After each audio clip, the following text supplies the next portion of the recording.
12 Residents Dreaming, The Bedlam Bible. Written by William Pauley III. Narrated by Brannigan. Prologue. The First Life of ANACOY MARLIN. I only knew that I was drowning.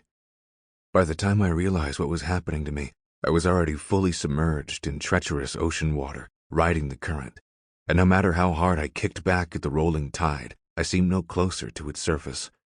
I was tossed and battered and crushed by every folding wave, my body a knot, tangled in every direction. I opened my mouth to scream, an involuntary compulsion brought on by fear, but water forced the words back down my throat. It was cold and dark, and the only end in sight was my own.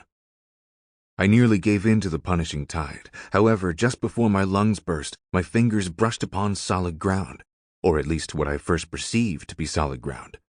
My body had become so helplessly twisted that I wasn't sure which way was up. As it turned out, the thing that had brushed against my fingers wasn't solid ground at all, but instead the next best thing, the underside of a wooden raft. It was piecemeal and crude, something manufactured within a matter of hours.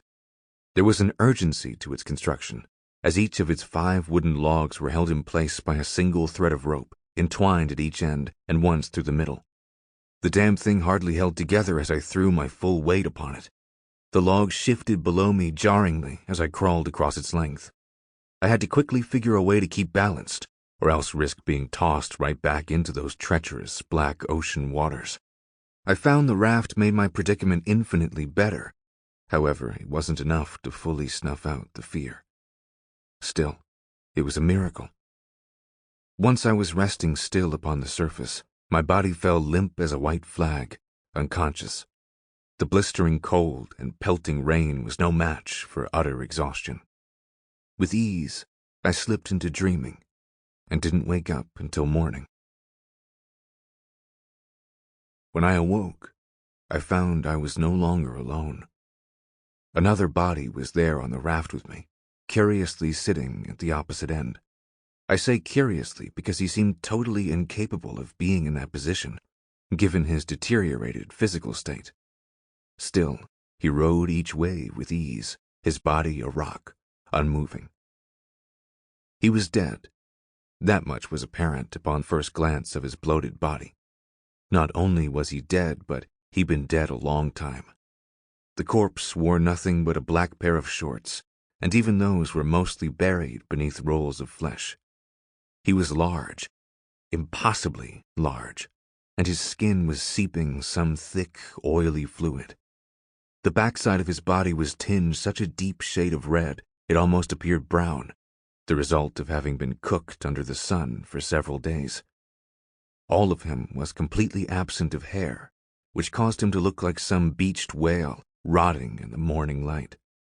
A glass bottle containing a rolled sheet of notebook paper and nothing else was clutched in his swollen left hand.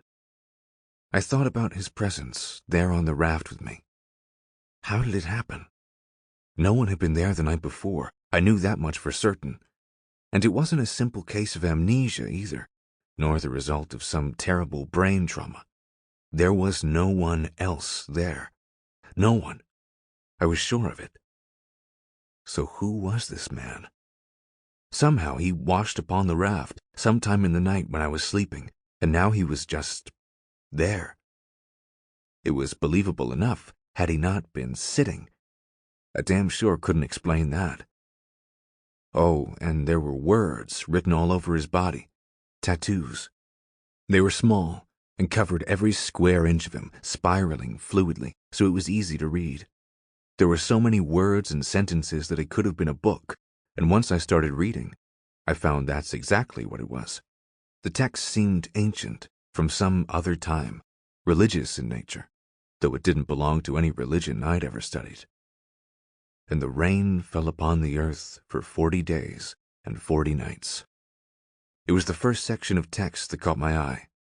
It got me thinking of how I came to be on that raft in the first place. The water, it came rushing over me. Too much, and all at once. Was this even an ocean?